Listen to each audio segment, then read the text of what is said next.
اب جیسا کہ آپ نے فرمایا کہ اس مہینے میں شیاطین کو وہ جکڑے جاتے ہیں، جی بالکل، تو اس کے باوجود جو گناہ سرزد ہوتے ہیں اس کی کیا وجہ ہے؟ یا اعوذ باللہ من الشیطان الرجیم، بسم اللہ الرحمن الرحیم۔ السلام علیکم ناظرین، میں ہوں سید معظم بخاری، پروگرام پیام رمضان میں آپ کو خوش آمدید کہتا ہوں۔ ناظرین، آج کے پروگرام میں ہم بات کریں گے ماہ مبارک رمضان کے 19ویں دن کی دعا کے حوالے سے، اور اس دعا میں جو معصومین علیہ السلام نے معارف بیان فرمائے ہیں ان معارف کے حوالے سے ہم گفتگو کریں گے۔ اور آج کے پروگرام میں ہمارے ساتھ شریک گفتگو ہیں جامعہ علوم اسلامی کے ناظم الامور جناب حجت الاسلام والمسلمین جناب علامہ غلام عباس ساجد صاحب۔ السلام علیکم ڈاکٹر صاحب۔ وعلیکم السلام۔ ڈاکٹر صاحب، ماہ مبارک رمضان کی 19ویں دن کی دعا کے حوالے سے ذرا وضاحت فرمائیے گا۔ اعوذ باللہ من الشیطان الرجیم، بسم اللہ الرحمن الرحیم، وبہ نستعین وہو خیر الناصر والمعین۔ اللہم وفر فیہ حظی من برکاتہ، اے میرے اللہ اس بابرکت مہینے کی برکتوں میں میرا حصہ بڑھا دے، برکتوں میں سے میرا حصہ دگنا فرما دے۔ وساہل سبیلی الی خیراتہ، خدا بندہ اس ماہ مبارک کی خیر و برکت کی طرف میرے لیے راہیں آسان فرما۔ ولا تحرمنی قبول حسناتہ، اے میرے پروردگار اس ماہ کے نیک اعمال کی قبولیت سے مجھے محروم نہ رکھنا۔ یا ہادیان الی الحق المبین، اے واضح اور روشن حق کی طرف ہدایت فرمانے والے خدا بندے ذوالجلال۔ تو اس ماہ مبارک 19ویں ماہ مبارک رمضان کی دعا میں جو موضوعات زیر غور ہیں یا جو عناوین جو ہمارے لیے قابل عمل ہیں اور قابل توجہ ہیں، وہ ہے ماہ مبارک رمضان سے بہرہ مند ہونا، ماہ مبارک رمضان کی برکتوں سے اور قبول حسنات، نیکیوں کی قبول ہونے کی توقع اور امید رکھنا۔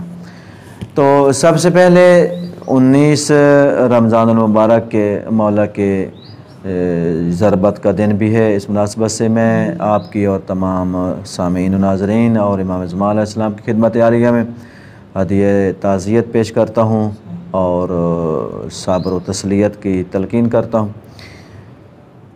خوب، تو ماہ مبارک رمضان، قرآن میں اللہ تعالیٰ ارشاد فرما رہا ہے کہ شہر رمضان الذی انزل فیہ القرآن ھدی للناس وبینات من الہدی والفرقان، کہ یہ ماہ مبارک رمضان کہ جس میں قرآن مجید نازل کیا گیا، اور یہ قرآن مجید ہدایت ہے اور حق و باطل کے درمیان فرق کرنے والی ہے، اور واضح حق و باطل کے درمیان فرق کرنے کی واضح علامت اور نشانی ہے۔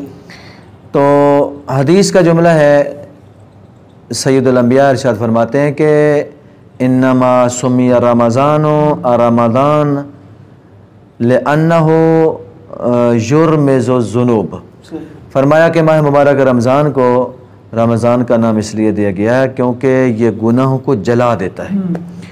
پھر ایک اور مقام میں فرمایا کہ ولا تقولوا رمضان، کہ تم اکیلا لفظ رمضان نہ کہو، بلکہ کہ یہ رمضان جو ہے خداوند عالم کے ناموں میں سے ایک نام ہے، لہٰذا تم جب بھی اس ماہ مبارک کا نام لو تو کہو شہر رمضان، یعنی ماہ مبارک رمضان، اکیلا رمضان نہ کہو کیونکہ یہ خداوند عالم کے ناموں میں سے ایک نام ہے۔ اور اس کے رمضان وجہ تسمیہ یہ ہے کہ یہ گناہوں کو جلا دیتا ہے۔ تو ہمارے ہاں بعض البتہ وہ جو لوگ تھوڑے معرفت سے بے بہرا ہوتے ہیں اور معرفت کی کمی ہوتی ہے تو عجیب و غریب قسم کے نام رکھتے ہیں اس ماہ مبارک رمضان کے، حالانکہ معصوم فرماتے ہیں کہ اگر انسان کو علم ہو جائے، اس بات کا پتہ چل جائے کہ ماہ مبارک رمضان اپنے ساتھ کتنی خیرات و برکات لے کر آتا ہے اور انسانیت کے لیے کتنے فوائد ہیں اس ماہ مبارک میں، تو انسان ہمیشہ یہ خواہش کرے کہ میرا پورا سال ہی ماہ رمضان چلتا رہے، وہ کبھی ماہ رمضان کے ختم ہونے کی دعا نہ کرے اور ماہ مبارک کے باقی رہنے کی دعا کرے، کیونکہ اس کو پتہ ہے کہ اس بابرکت مہینے میں جو رحمتیں میرے شامل حال ہو رہی ہیں یا جو برکتیں مجھے خداوند عالم کی طرف سے مل رہی ہیں، جو فیض و برکات مل رہے ہیں، وہ انسان کے لیے دنیا میں بھی کئی درجے فائدہ مند ہیں اور اخروی زندگی میں تو ہیں ہی فائدہ مند اس کے لیے۔ تو اس لیے فرمایا کہ یہ ماہ مبارک رمضان وہ امت محمدیہ کے لیے وہ بہترین تحفہ ہے، جو کہ سید الانبیاء ارشاد فرماتے ہیں کہ اگر کوئی بندہ ماہ مبارک رمضان میں اس کی بابرکتوں سے بہرہ مند ہوتے ہوئے اپنے گناہوں کو بخشانے میں کامیاب ہو جاتا ہے تو وہ بندہ بڑا نیک بخت اور خوش بخت انسان ہے۔ لیکن بدبخت ہے وہ انسان کہ ماہ مبارک رمضان گزر جائے اور اس کے کندھوں پہ اور اس کے اوپر ابھی تک گناہوں کا بوجھ باقی ہو۔ فرمایا کہ جو بندہ ماہ مبارک رمضان میں نہیں بخشا جائے گا تو پھر وہ کس مہینے میں بخشا جائے گا؟ آخر میں امام جعفر صادق علیہ السلام نے ارشاد فرمایا کہ جو بندہ ماہ مبارک رمضان میں نہیں بخشا جائے گا وہ بندہ کسی دوسرے مہینے میں نہیں بخشا جائے گا، مگر یہ کہ وہ 9 ذی الحجہ والے دن میدان عرفات میں حاضر ہو جائے تو وہاں اس مقام اور اس وقت کی فضیلت کی وجہ سے خداوند عالم اگر تمام عرفات والوں کے اوپر لطف و کرم جب فرمائے گا تو ان کے صدقے میں ساتھ یہ بندہ بھی بخشا جائے گا، وَإِلَّا اور کوئی دن اور کوئی مہینہ ایسا نہیں ہے کہ جس کے اندر وہ انسان بخشا جائے جو بندہ رحمت پروردگار سے محروم رہ گیا ہے ماہ مبارک رمضان میں۔ یعنی ماہ مبارک رمضان گناہ گاروں کی بخشش کا بھی مہینہ ہے، بخشش کا مہینہ ہے، یقیناً بخشش کا مہینہ ہے، اس لیے کہا نا کہ یہ میری امت کا مہینہ ہے۔ تو امت گناہ گار ہے تو وہ اپنے گناہ بخشوانے کے لیے جتنا زیادہ اس بابرکت مہینے میں اعمال صالح انجام دے، چونکہ وہ حدیث کا جملہ ہے نا کہ اول شب رمضان سے آخر شب رمضان تک جہنم کے دروازے بند کر دیے جاتے ہیں اور ان کو آخر شب تک آخر رات تک ان کو بند نہیں کھولا نہیں جاتا، بند کر دیے جاتے ہیں، اور رحمت کے دروازے اور جنت کے دروازے جو ہیں وہ کھول دیے جاتے ہیں۔ اور وہ خطبہ شعبانیہ میں بھی سید الانبیاء نے بھی یہی فرمایا تھا کہ تم خدا سے دعا کرو کہ وہ دروازے جو تمہارے لیے کھولے ہیں وہ کبھی بند نہ ہوں، اور جو دروازے جہنم کے تمہارے لیے بند کر دیے گئے ہیں وہ دعا کرو کہ کہیں تمہارے پر کھول نہ جائیں۔ اور خداوند عالم خصوصی اہتمام فرماتا ہے کہ جبریل امین کو حکم دیتا ہے کہ جاؤ زمین پہ اور یہ جو شیاطین ہیں اور شر پسند عناصر ہیں ان کو زنجیروں میں بند کر دو، جکڑ دو، تاکہ یہ میرے بندوں کے روزوں کو خراب نہ کر سکیں، میرے بندوں کے روزے کو خراب کر کے ان کو حقیقی ثواب سے محروم نہ کر دیں۔ لہذا حکم ہوا کہ ان کو جکڑ دو۔ لہذا ماہ مبارک رمضان میں یہ شیاطین بھی جکڑے جاتے ہیں۔ اب انسان کے اندر کا جو وہ شیطان ہے جس کو نفس امارہ کہتے ہیں، اب اس کا مقابلہ کرنا بہرحال وہ انسان کی ذمہ داری ہر وقت ہے، ہر لمحہ ہے، اور ماہ مبارک رمضان میں تو بالخصوص جو ہے، تاکہ اس کا وہ روزہ حقیقی روزہ قرار پائے اور اس کو حقیقی روزے والوں کا ثواب جو ہے وہ خداوند عالم عنایت فرمائے۔ وہ جیسا کہ آپ نے اشارہ بھی فرمایا کہ یہ جو اپنے اندر کا نفس ہے اس پہ کنٹرول کرنا ہوتا ہے۔ اب جیسا کہ آپ نے فرمایا کہ اس مہینے میں شیاطین کو وہ جکڑے جاتے ہیں، جی بالکل، اس کے باوجود جو گناہ سرزد ہوتے ہیں اس کی کیا وجہ ہے، یا ان سے بچنے کا کوئی عمل یا ایسا طریقہ کہ انسان یعنی ان گناہوں سے بچ جائے؟ ہو تو میں نے عرض کیا کہ وہ جو زہری شیاطین ہیں یا شیطان کے جو ہتھ کنڈے ہیں یا جس کو آپ کہہ سکتے اسباب گناہ مثلا، ان کے اوپر تو خداوند عالم کا کنٹرول، خداوند عالم کنٹرول کر لیتا ہے اور حکم دیتا ہے کہ ان کو بند کر دیا جائے، ان کو جکڑ دیا جائے۔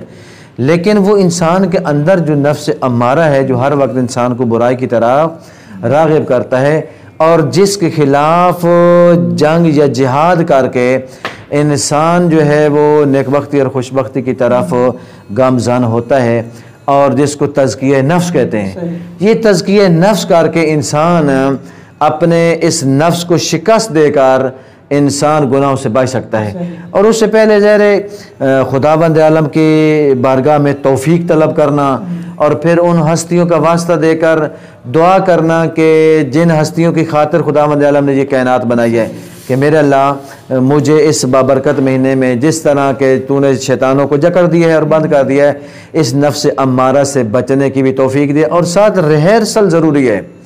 انسان ہر وقت اس کوشش میں رہے گا، اب انسان کوشش بھی نہ کرے اور صرف زبانی کلامی کہتا رہے یہ دعائیں کرتا رہے تو وہ دعائیں بے سود ہو جائیں گی. اور فرمایا کہ جو بندہ دعائیں تو کرتا ہے مگر کوشش نہیں کرتا تو وہ سمجھو کہ اپنا مذاق اڑا رہا ہے. تو لہٰذا انسان بچ سکتا ہے کہ خدا بند عالم کی توفیق سے اور ان ہستیوں کا واسطہ دے کر اور اس کے اوپر کنٹرول کر کے اپنے نفس امارہ کے اوپر تو انسان جو ہے وہ گناہوں سے بچ سکتا ہے. خوب. تو دوسرا موضوع اور عنوان جو ہے ہمارے لیے قابل عمل ہے وہ ہے نیکیوں اور حسنات کی قبولیت سے محروم نہ فرمانا. اب نیکی میں نے پہلے بھی ایک دفعہ عرض کیا تھا کہ بہت سارے کام ہیں جو مطلب نیکی شمار ہوتے ہیں اور ہو سکتے ہیں. تو کسی نے سوال کیا کہ یا رسول اللہ سب سے بلند ترین اور افضل ترین نیکی جو ہے وہ کون سی ہے؟ تو سید الانبیاء نے ارشاد فرمایا کہ خوش اخلاقی سب سے بڑی نیکی ہے. عاجزی اور انکساری سب سے بڑی نیکی ہے. اور فرمایا کہ مصیبت پہ صبر کرنا اور خدا کے فیصلوں پہ راضی رہنا یہ سب سے بڑی نیکی ہے. پھر اس نے عرض کیا کہ یا رسول اللہ سب سے بڑی بدی اور برائی کیا ہے؟ فرمایا کہ بد اخلاقی سب سے بڑی بدی اور سب سے بڑی برائی ہے. اور کنجوسی بخل فرمایا کہ یہ سب سے بڑی برائی ہے. اور امام زین العابدین علیہ السلام ارشاد فرماتے ہیں کہ مجھے تعجب ہے یا نقصان میں ہے وہ بندہ کہ جس کی اکائیاں اس کی دہائیوں پہ غالب آ جائیں. اللہ اکبر. مولا فرمانا یہ چاہتے ہیں چونکہ انسان جب برائی انجام دیتا ہے تو ایک کے بدلے میں ایک لکھی جاتی ہے اور ایک کے بدلے میں ایک ہی گناہ یا سزا لکھی جاتی ہے. جبکہ نیکی اور حسنہ فرمایا کہ اگر ایک نیکی انجام دو قرآن کہتا ہے کہ جو بندہ ایک نیکی انجام دیتا ہے تو اس کو اس کے بدلے میں 10 نیکیوں کا ثواب ملتا ہے. تو ایک بندے کی نیکیاں ایک کے بدلے میں 10 نیکیاں شمار ہوتی ہیں اور بدی ایک کے بدلے میں ایک ہوتی ہو تو نیکیوں کی تعداد یقیناً زیادہ ہونی چاہیے. فرمایا کہ ہے نقصان میں ہے وہ شخص, خسارے میں ہے وہ شخص کہ جس بندے کی نیکیاں اس کی اکائیاں جو ہے اس کی دہائیوں پہ غالب آ جائے. تو لہذا انسان کو کوشش کرتے رہنا چاہیے کہ ان اکائیوں کو کم سے کم کرے اور دہائیوں کو زیادہ سے زیادہ اوپر لے جائے. اور آخری بات کہ خوشخبری دی گئی ہے ان نیکیوں کے ذریعے کہ سید الانبیاء فرماتے ہیں کہ جس بندے کو نیکی انجام دینے کے بعد خوشی ہو اور برائی انجام دینے کے بعد اس کو تکلیف ہوتی ہو, وہ رنجیدہ ہوتا ہو, تو فرمایا کہ سمجھو کہ وہ بندہ حقیقی مومن ہے. حقیقی مومن وہ ہے کہ جس کی برائی اس کو بری لگے اور اچھائی اس کو اچھی لگے, اس کو خوش کرے, تو وہ بندہ جو ہے حقیقی مومن ہے. تو فرمایا کہ ایسے بندے کو خداوند عالم جو ہے وہ دوست رکھتا ہے, پسند کرتا ہے اور وہ حقیقی مومن کہلوانے کا حقدار ہے.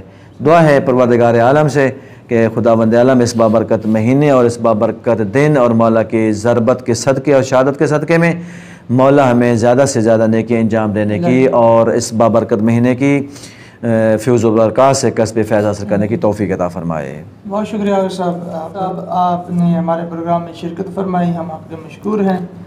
تو اسی کے ساتھ ناظرین ہمارے آج کے پروگرام کا وقت ختم ہوتا ہے. ہم آپ سے اجازت چاہتے ہیں. انشاءاللہ آپ سے ملاقات ہوگی اگلے پروگرام میں. تب تک کے لیے اللہ نگہبان.